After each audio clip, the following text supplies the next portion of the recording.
All right, let's talk about the biggest economic relationship on the planet. I'm talking about the one between the United States and the European Union. Now, this is a partnership worth trillions, but lately it's been showing some really serious cracks. So the big question is, what happens if this powerhouse couple actually decides to break up? So here's our game plan. First, we'll look at how this seemingly perfect partnership was built in the first place. Then, we'll get into what's causing it to hit the rocks. We're going to dig into the hidden levers of dependency, see how Europe is trying to pivot away, and then try to figure out the incredibly high cost of uncoupling. And finally, we'll ask what this all means for a new world order. Okay, so first things first, just how big are we talking here? Well, for decades, this relationship has been the absolute bedrock of the global economy. It's a story of shared prosperity that, believe it or not, was built very deliberately. Let's just put a number on it to really set the stage. We're talking about almost $2 trillion. That's how much the US and the EU trade back and forth every single year. It's just a staggering, mind-boggling figure. And to put that $2 trillion into perspective, the EU, as one single bloc, is America's largest trading partner. And I mean, it's not even close. The trade volume is way bigger than with China, and it's even more than with its actual neighbors, Canada and Mexico, combined. It really is the undisputed heavyweight champ of global trade. You know, this whole thing didn't just happen by accident. Nope. It was forged right out of the ashes of World War II.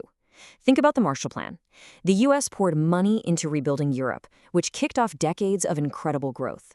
But it also flooded the continent with US dollars, basically cementing the dollar's role in the world and creating this deep, intertwined economic destiny.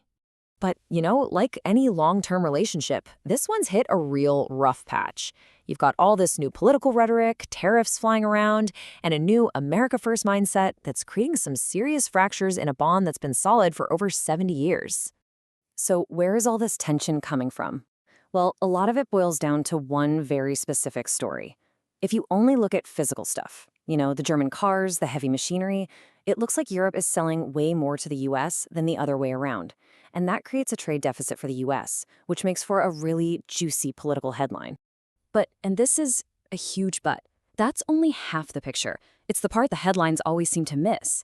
The moment you start factoring in services, things like tech licenses from Silicon Valley or finance from Wall Street, the whole thing just flips on its head. The US actually runs a massive surplus of over $100 billion. So when you put it all together, the relationship is actually remarkably balanced. Okay, so trade numbers are one thing, but the real story here, the stuff that's happening below the surface, goes way deeper. To understand who really holds the power, we need to talk about the hidden levers in investment, and more importantly, finance. Right, so this is not just about boats with shipping containers on them. It's way, way deeper. You've got European companies building actual factories on US soil. We're talking about supporting over 3 million American jobs. And on the flip side, 2/3 of every dollar America invests overseas goes straight to Europe. Their economies are literally woven together. All right, let's get into the real nitty-gritty. Let's talk about the plumbing of the entire global economy. It's called SWIFT. Now, it's not a bank. Think of it more like a super secure text messaging service for banks. It's how they tell each other, hey, send this money over there. It's basically the financial nervous system that allows all this global trade to actually happen. And here is where it gets really interesting, because almost everything in the world is bought and sold in US dollars. Pretty much every major international payment has to pass through the US banking system at some point. And that gives the US Treasury an incredible amount of power.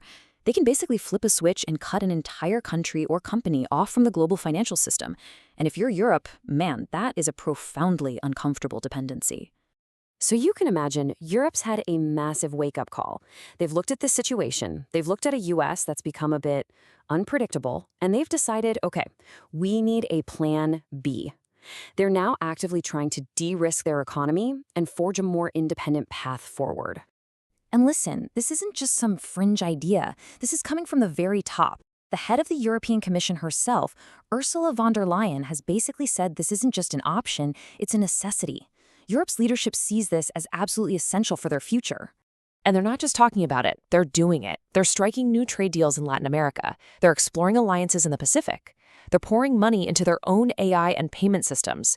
Heck, they're even rearming in a big way for the first time in decades. Every single one of these moves is about one thing, depending less on the United States. So let's play this out. What if this uncoupling really happens? Well, a messy divorce here would be economically catastrophic for everyone involved, but the pain wouldn't be spread evenly, especially not across Europe. Just take two key examples. You've got Germany, right? An absolute beast of a manufacturing economy, but it is incredibly dependent on selling all those fancy cars and machines to American customers. Then there's Ireland. It's cleverly built its whole modern economy around being the European home for big American tech and pharma companies. For both of them, a full-blown trade war would be an absolute disaster.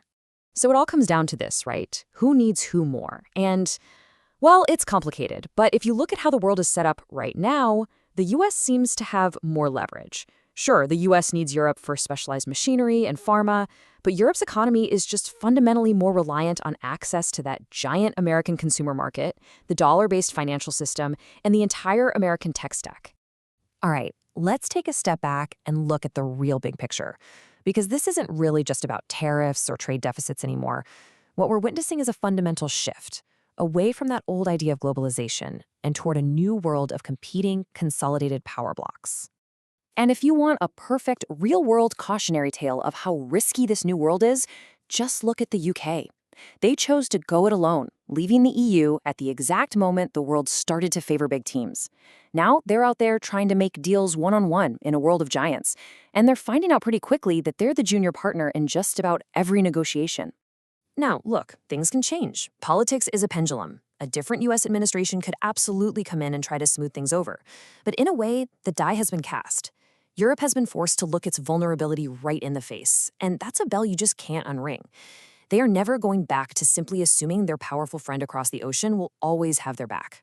Which leaves us with one final, pretty big question to chew on.